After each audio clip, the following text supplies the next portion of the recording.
هعمل معاكم النهارده بقى الكبده البلدي. اذا كانت بقى كبده جاموسي او بقري او كبده غنم، بتتعمل بطريقه سهله وسريعه، ما بتاخدش وقت خالص. دايما بنعملها كده اول يوم فطار عيد الاضحى علشان ما بتاخدش وقت في تتبيلتها وتسويتها.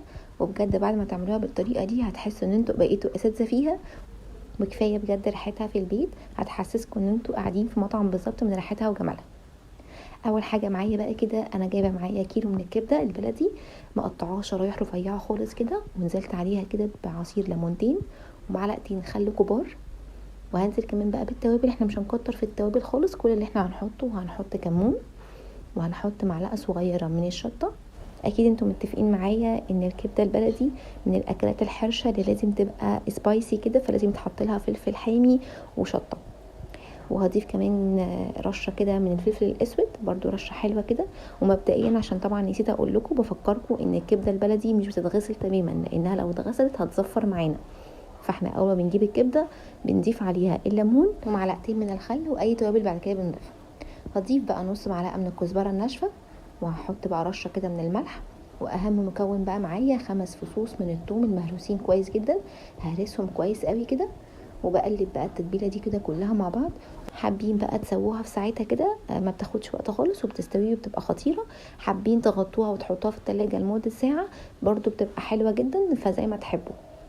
هجيب بقى معايا طاسه، هنزل بقى بربع فنجان كده من الزيت، حبه كده محترمين كده حلوين، وعليهم بقى اجمل تركه معلقه سمنه بلدي.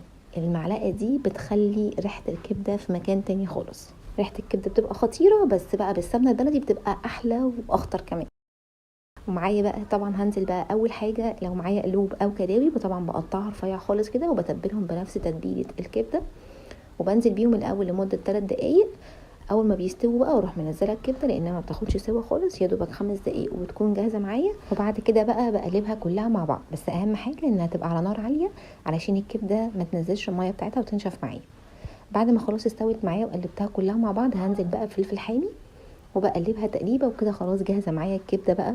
تتقدم بقى في عيش بلدي، او تتقدم مع مكرونه جنبها بطاطس محمره، او عيش فرنساوي اللي هو الفينو. بجد بتتقدم بكذا طريقه وبكذا شكل. حلوه قوي وسهله وسريعه، بجد نفسي تجربوها وتقولي لي ايه رايكم. وما تنسوش كمان اهم سلطه بتتقدم مع الكبده، سلطه الطحينه، طبعا دي من الاساسيات. يعني احلى صوص بيتقدم مع الكبده سلطه الطحينه، بتبقى خطيره. جربوا بقى الطريقه دي وقولوا لي ايه رايكم. وبالف هنا، ولو عجبكم الفيديو لايك وسبسكرايب، وان شاء الله نتقابل في فيديو جديد.